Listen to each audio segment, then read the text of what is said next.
wanted to get it in so it was put in at the beginning so everybody knew that the meeting, that I was recording. Point of order here.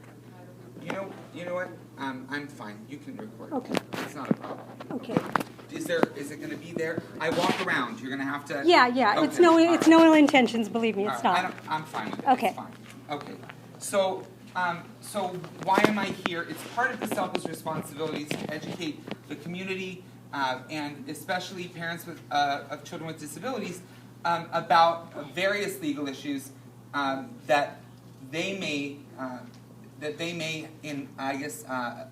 uncover as they work to advocate for their children, and also to let the community know about opportunities that are available to them to support children with disabilities in the school districts in which they live.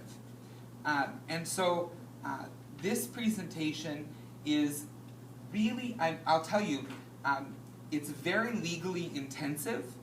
There's a lot of law related to community advisory committees, and so a lot of what I'm going to talk about is found right in the law, okay? And actually, I would say a majority of what I'm going to talk about is found right in the law, but I've put it in a question and answer method so that you've got a question, then you've got an answer based on what the law says. So I think that what might be best, because I only have 30 minutes, is for me to do the presentation as well as I can, and then is it okay to have maybe a couple of minutes to take questions? Sure.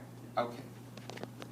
All right, so what law governs the SELPA and CEC relationship? Again, it's the Education Code, the SELPA's local plan, and then we have guidance from an organization made up of all constituencies.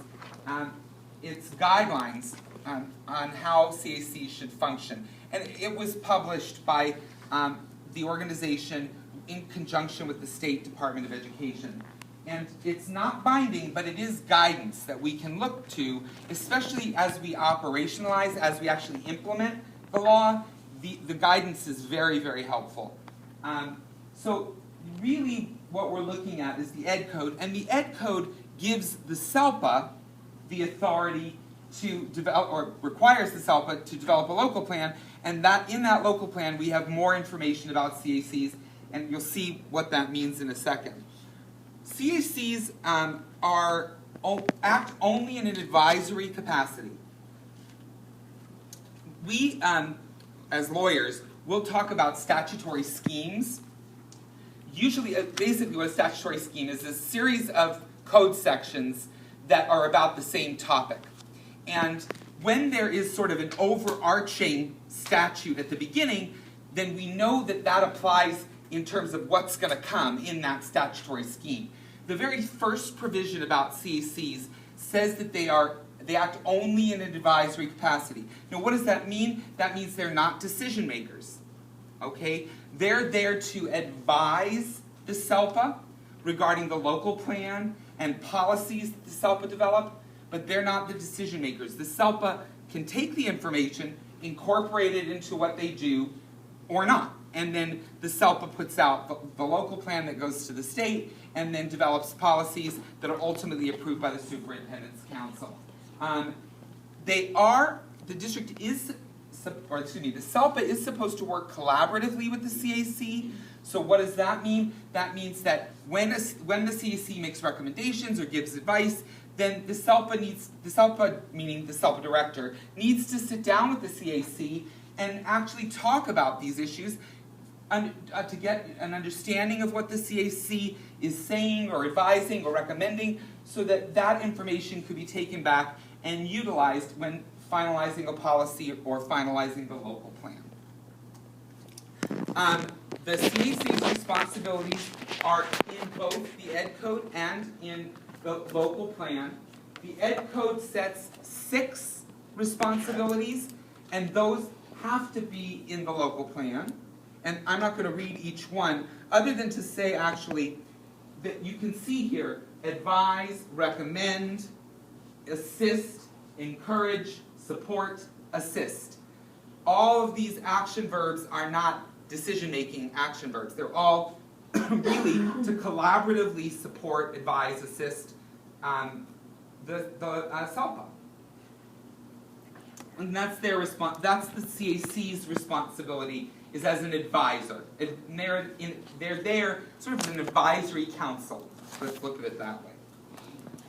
And then in the local plan, you can add responsibilities, and the local plan here adds responsibilities, but again, for the most part, we're talking about providing input, being a liaison, increasing public awareness, opportunities to discuss recommended changes, this is the one that is actually the sole non-advisory piece, and that is, and it is advisory because the SELPA has to approve it, the Superintendents Council would have to approve it, but develop a handbook for parents, which I think is a wonderful thing, and most SELPAs have something in place, and I would encourage the CAC to take this up if they have not developed one thus far.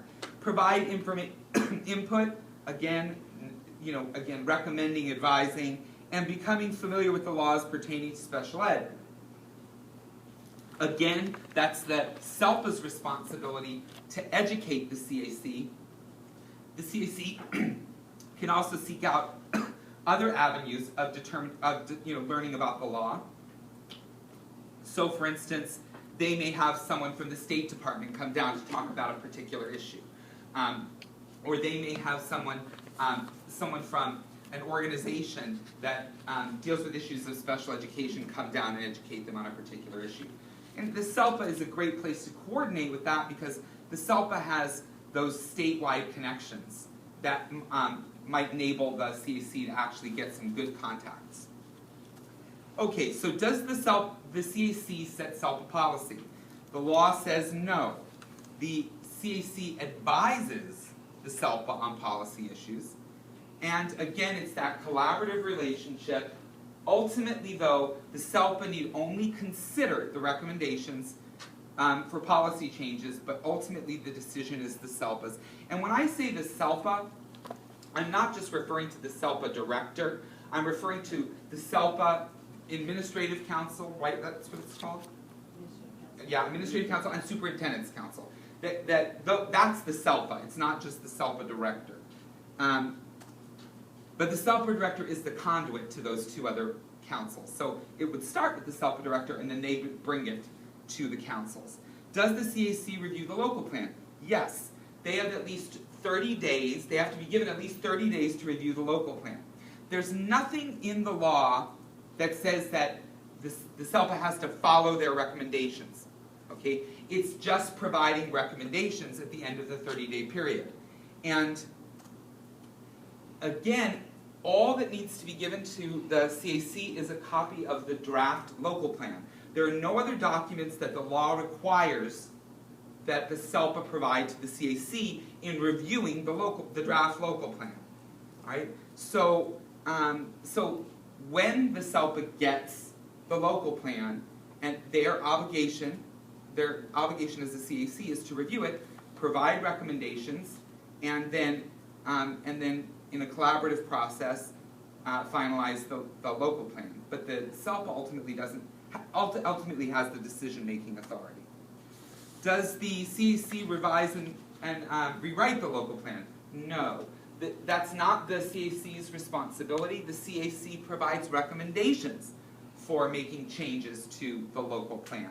And then that information, again, is presented collaboratively with members of the SELPA, and then from that, we get our finalized version of the local plan that's sent to the state, right?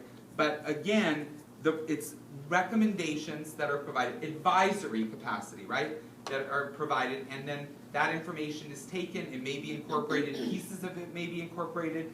Ultimately, it's the SELPA's decision how they're going to take and use those recommendations. Does the Brown Act apply to the CAC? Yes, the Brown Act applies to the CAC. It is an organization that is developed through another organization that has to comply with the Brown Act. Okay? The SELPA has to comply with the Brown Act. They create the CAC. It's part of their responsibilities in developing the local plan. And so from that, we get the requirement that CAC meetings need to follow the Brown Act. And that's all that stuff about agendizing the meeting. That's stuff about how the meetings are run. The Robert's Rules of Order have to be followed. You know, all of that stuff. And so they need to follow that. It needs to be a process, and it needs to be, I guess, transparent would be the best word. You know, it's just like any public entity. The reason we have the Brown Act is that what the CAC does needs to be transparent. Here again, what happens if the CAC fails or refuses to adhere to the Brown Act? It is actually in the Brown Act that it could be subject to a misdemeanor charge unless they cure the error. Now, what does that mean? Wait 1 second here. I'm going to go back. What does that mean to cure the error? You have to give 90 days of notice. Excuse me. Once you give notice to the CAC that they violated the Brown Act, they have 90 days for most situations to cure. So, for instance, if they took a vote and there wasn't a quorum, but they followed that vote, then you would let them know you made a vote, you took action, and there wasn't a quorum. And then what would happen is the CAC would meet again, either at their next regularly scheduled meeting or in a special meeting, and they would make sure there's a quorum there, and then retake the vote. And that would cure the Brown Act violation. So they have 90 days to do that in most cases, and as long as they cure the violation, there's no problem. If they don't cure the violation, it's like any other public entity that doesn't do that. They can be subject to this misdemeanor charge, but also a lot of times what happens is someone will file a writ in court to keep that action from actually having any effect. All right? And the courts generally will grant those writs, all right, if they don't follow the Brown Act. May the CAC take actions without SELPA approval? The answer to this question is no. They are not an independent entity. All right? They are an entity created by the local plan, created by the SELPA, and they can't take independent actions without getting SELPA approval. And the local plan itself does not grant the CAC authority to take actions. And actually, actions that fall outside the scope of the CAC's responsibilities, obviously, those are void, basically. And let me give you a good example of that. You've got a situation where the CAC decides to schedule a field trip for all special education students in all of the districts, and they're all going to go to a baseball game. Okay? That would be outside the scope of the CAC's responsibilities, and they could not do that. All right? That action would be void. All right. Who officially communicates with the CAC? Well, the local plan says that the SELPA director acts as a conduit between the CAC, the Superintendents Council, and the governing boards of member school districts. What does that mean? Really, the way you see this is the CAC was developed by the SELPA. The CAC reports to the SELPA director. The SELPA director reports to the Superintendents Council. And going this way, you would probably have the Administrative Council, but reports to the Superintendents Council. And then the superintendent is responsible to the board of the district in which they serve. Okay? So the CAC generally should be reporting to the SELPA director. When they have questions, when they want to communicate information to a particular individual or entity, it would all go through the SELPA director. So, for instance, if an email was sent to a superintendent or a board member from a CAC member asking a question that's CAC related, the appropriate response would be to forward that email to the SELPA director and have the SELPA director respond to that email. because it's the SELPA director that's the first point of contact. Must the SELPA CAC communication go through the CAC chairperson? Well, this is also, I mean, all of this is addressed in the law. This is also addressed in the law. And it says that the CEC chair is a spokesperson for the CAC. It doesn't define what spokesperson means, all right? But it does, there are some cues in other statutes within this statutory scheme that help us. So I think that, one, there may be times where it might be appropriate for the CAC chair to ask to be on an agenda for a board meeting or a superintendent's council meeting. But for the most part, it doesn't say in the law how the CAC chair is supposed to do that communicating. And so we fall back on what I talked about just a moment ago, which is the conduit is the SELPA director, the superintendent's council, and the board. So the CAC chair, as a spokesperson, would bring the question, the suggestion, the recommendation to the SELPA director, who would then share it with the superintendent's council, who would then share it with their boards if it was appropriate. Okay, so it doesn't, because it doesn't say who in the school district that they communicate to.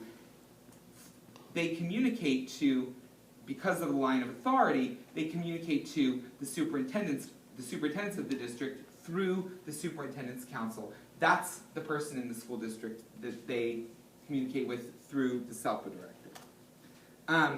To whom is the CAC responsible? Ultimately, the CAC is responsible to the governing board of each of the SELPA's member districts. The CAC is responsible to the school districts, not the public. You know, we see this committee, it's made up of not just parents and administrators, it's made up of community members as well, but even so, it doesn't report and it is not responsible to the community at large. It's responsible technically to the school districts within the SELPA. And this I looked up, what word did I look up? Responsible. I looked it up in the dictionary, and the first word that came up was accountable. All right? And that makes sense, right? Who is this CAC accountable to? Well, they're accountable to the school districts. Being accountable does not create an affirmative obligation. You're held accountable. So when the boards or the school districts want to make sure that you're doing what you should do, that's how this works when we talk about responsibility, that you're responsible, accountable for what you do as a CAC, and then if a district wants to make sure you're doing what you need to do, they would be the ones to contact the CAC or attend a meeting and make sure that the CAC is acting within the scope of its authority. And again, like I say here, school districts, their governing boards may request from the CAC information about what they're doing. But that accountability relationship doesn't run the way that where it's an affirmative obligation, the CAC goes to the school boards. It's the other way around, because you're accountable to the school boards. Okay. And only when they want to make sure that you're acting within the scope of your authority would you have to show that you're doing what you should be doing. Again, you're responsible to the district. May the SELPA communicate with CAC members and others about CAC matters? And the answer to this is yes. All recommendations, issues, and concerns of the CAC shall be communicated to and from the Administrative Council and Superintendent's Council by the SELPA Director. Okay? So the SELPA Director attends CAC meetings. If there is information that the SELPA Director gathers during that meeting, he needs to share it with the Administrative Council, the Superintendent's Council. They can do that. And that's actually part of the SELPA Director's role. Again, SELPA Director, first line of contact, Superintendent's Council, Governing Board. So if information needs to be communicated to the governing boards, that would be done through the SELPA Director. Again, it's not that the responsible to where the governing board goes to the CAC. Again, it's the CAC going to the governing board through the SELPA director. May the SELPA director be a member of the CAC? Yes. The law does not prohibit SELPA director from being a member of a CAC. It does not say yes or no. And we have what we call a permissive education code, which means that if it's not in there, right, then it can be done. All right. So we have other CACs that we work with that have SELPA directors as members of the CAC.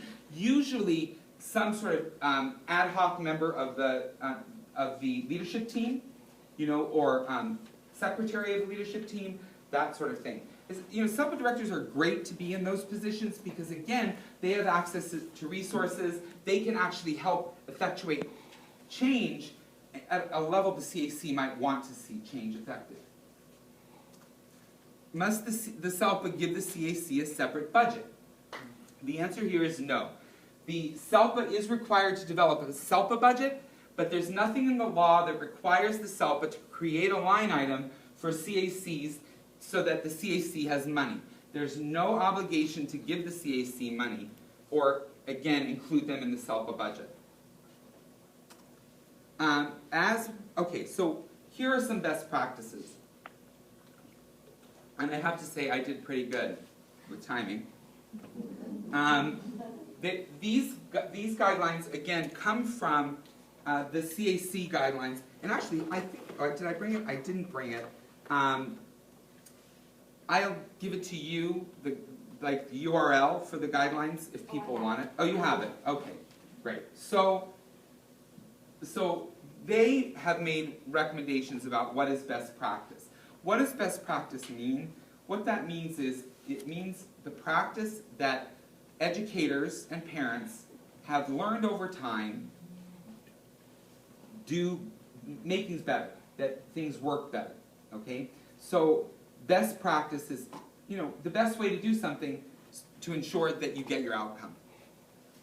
The first is agendas. The SELPA director and the CAC chair should be developing together, collaboratively, agendas for CAC meetings and identifying resources that are needed. So if you're going to have talk about lobbying, you know, your legislature in Sacramento, you might want to bring someone from an organization that does lobbying to come and speak to you, right? And what you can do as CAC members to lobby the legislature. But again, here what we see is that collaborative relationship between the CAC chair and the SELPA director.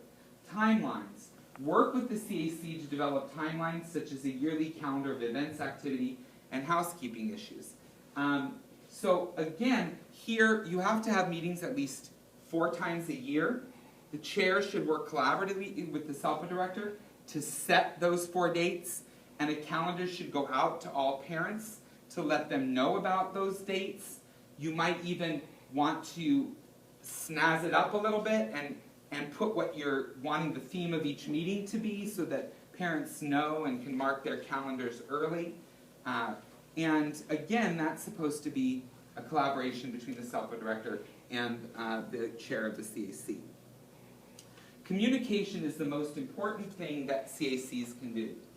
So effective CACs will build skills together as a team to effectively meet the needs of their community and serve students with special needs. And I mean, this is what's recommended by the state, is that the SELPA director help effectuate a process for team building among the CAC members. So, for instance, if you were like this, actually, me coming here and speaking and inviting CAC to come hear this presentation, that's part of this. If the CAC wants to have a day of professional development, then they would work in collaboration with the SELPA director to create the agenda for that day, that sort of thing. And again, team building activities, why are they important? Because we want our CAC to work together, right? Everyone on the CAC should work together. and work as a team. That's the most effective way for the CAC to get things done, to accomplish their goals. Leadership training, I just really covered that. A needs assessment. We really recommend that at the beginning of every school year, or at the end of every school year, the CAC send out like a survey to parents about what they would like the CAC to do, or what they've done, giving feedback about what they've done the previous year and what they'd like to see for the upcoming year, and then that needs assessment can help inform developing the agenda for the CAC meetings, if you're going to have individual, if you're going to have activities that are open to the public to make them more knowledgeable about CAC and special ed and all of that. That's, again, a collaborative approach and to a needs assessment. So my conclusions.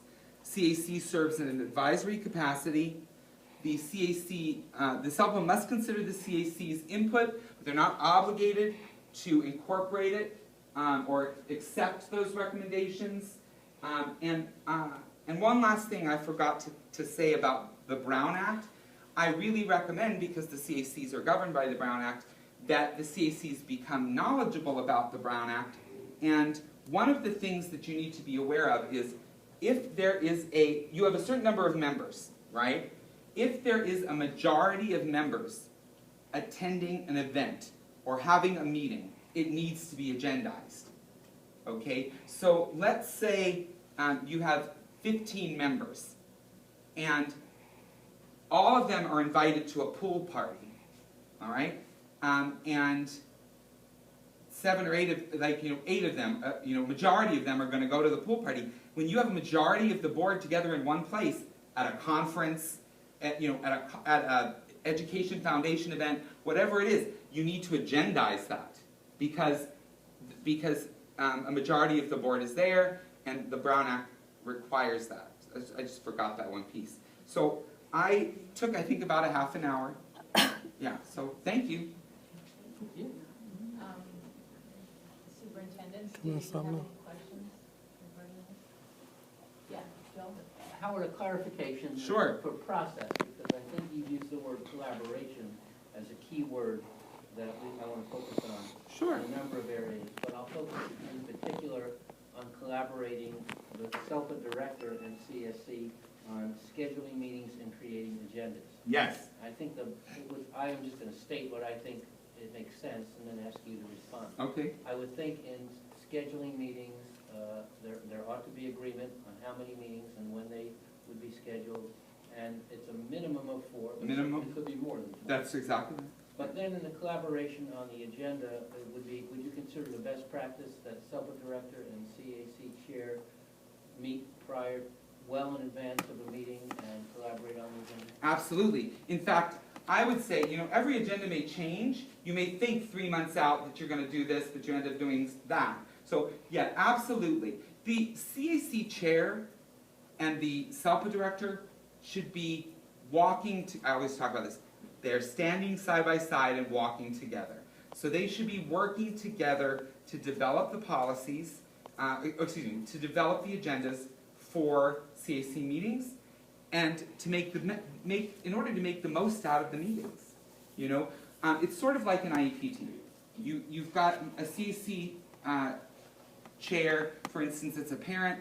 You've got the SELPA director that's an educator, and that's exactly what an IEP team looks like. Is you've got the parent and their representatives, and the district and their representatives, and you put it all together, and you get both viewpoints, which really helps you make good decisions about programming for a student. It's the same thing here. You've got an educator and a parent, and you want them to work together so that they can make the CEC as powerful and effective as possible.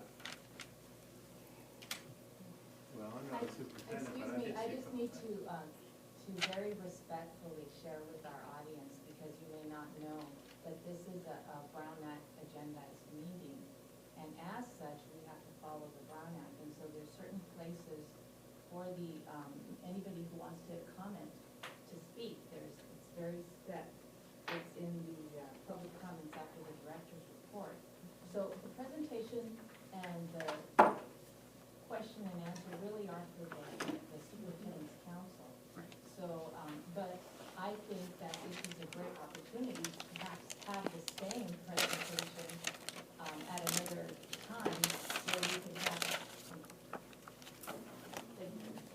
where we could have, more interaction and more, a meeting. Sure. set. And when I said question and answer, I meant the superintendent's Yeah, council. I'm sorry Yeah, about I'm sorry about that. I'm sorry, but I'm gonna have to say something, because this is really disheartening that you got up here and you gave this information. Nothing what you said is supported by Ed Code. You sat here and you told my superintendents that the local plan did not have to be developed in collaboration with the CAC, and that is not true. That is specifically in Ed Code. Really sorry, Mrs. So, But I mean, but I just wanted to go on record that this presentation was so inaccurate and was so horrifically done, and you did such a disservice to the CAC, the community, the kids. You have just denied parents the right to fate because you are stifling their voice. You are telling the superintendents that the SELPA director and the superintendents are over the CAC, and there is nowhere in the law that supports that. You are telling them that certain things do not have to be done because it's not in the law, but yet you're telling them that they can do things because it's not in the law.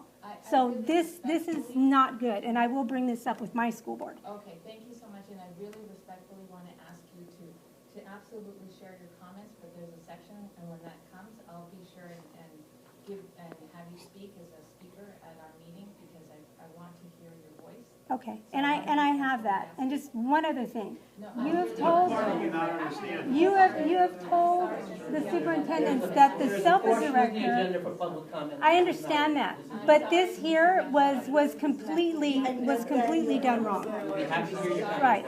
I am not happy at all. Yes, my question is that, because the CAC is advisory and they're under Brown Act, is it necessary to have a quorum at meetings in order for? Yes. Yes? There would need to be a quorum of the committee in order to make, for votes to mean anything. Okay. So if, is it common practice that there would be a quorum? Let's say, sometimes it's hard for parents to get there. It's only like 3 folks. Do they continue to meet, or what would be a best practice? It would, again, it would be, it's harder in a bigger SELPA like this. There are smaller SELPAs or single district SELPAs where only the officers are members of the CAC, or there's a few districts that have members and they come. With the SELPA like this, it's much more difficult.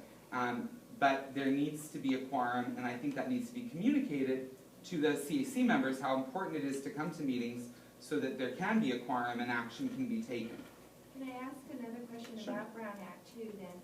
Because it is a Brown Act function, then agendas would need to go out in time so that they could be posted on a timely manner. That's correct. via Brown Act. Yeah, I mean, agendas are supposed to be posted prior to the meeting in a place that's easily findable and accessible to the public, so that they're made aware of what's going to transpire at the board meeting. So that would be for all of our districts. That would be why the CAC and the director would need to really kind of collaborate, so we could get it in time posted. Absolutely. And you know how in your districts you have deadlines to get things to the board, your governing boards? It would be the same thing in terms of getting things. For instance, if someone wants to put something on the agenda, they would contact the SELPA director or the chair and ask them to have that put on the agenda. Okay, thank you. Yeah. I just have a comment, and this is more of a process, and it's really for the superintendents. One of the things that is interesting to note, and I've been superintendent, this is my 6th year, and I think I'm the senior member of this group now. And I'm saying that because I just want for Gail, for our director, to note that I think we need to, in some regular schedule, agendize discussion about the CAC or any other standing committee, because as there will continue to be turnover and change both in the members of this committee as well as who serves on the CAC, regardless of what changes or whatever else happens. And I just want to make sure that one of the outcomes of this is that we proceduralize making sure that we do have information, and so does the CAC. Yes. So Joel, are you recommending like an annual, Yeah, I am, I think. I mean, I'm not sure, Nick. I think we should talk about that more. But I think that the danger, because we all get so busy and things go on, that in order to make sure that we stay on a real healthy track in this collaboration, that we do either annualize it or every 2 years or something, but I just know, I mean, again, when you think about a 5-year period of time, and virtually everyone on this council is now different, and there's terms, if I understand correctly, within the people that are appointed by our boards to the CAC. I think we just need to take responsibility for ensuring that that information is transmitted in a way that creates common understanding. Well, Agreed. and I would just add that that's why school boards have boardsmanship training almost every year or every couple of years, because boards change and they need to be educated about their responsibilities. Right, and so we want our CAC to have the absolute best information and in a variety of settings, yeah. I was going to say, so to that end, our next meeting in September is on the 26th. Could Gail, could our director bring the list of our members for CAC? And then perhaps we should plan to have a meeting for the CAC where the information is shared. Maybe at the October meeting. Well, yeah. Sure, yeah. You do have a Well, I was also concerned to make sure that the admin council was aware, because on our special ed directors change as well. And it'd be nice if they knew, because often they're the first point of contact with the parents, to make sure they're well informed. Because we want to make sure we have a full representation for each of our districts. Joel. A suggestion that Howard made, which I think is a very good suggestion, is that we do some training for all CAC members on ground net. Because that so governs the way they conduct meetings and when they can vote, et cetera. And CAC members change. Right. So I would think that that's a critical thing. Right, and I think it's especially important because the Brown Act was created to be transparent, to allow transparency, so we want to be able to be as transparent as possible. Any other questions? Okay, well, thank you so much. Thank you.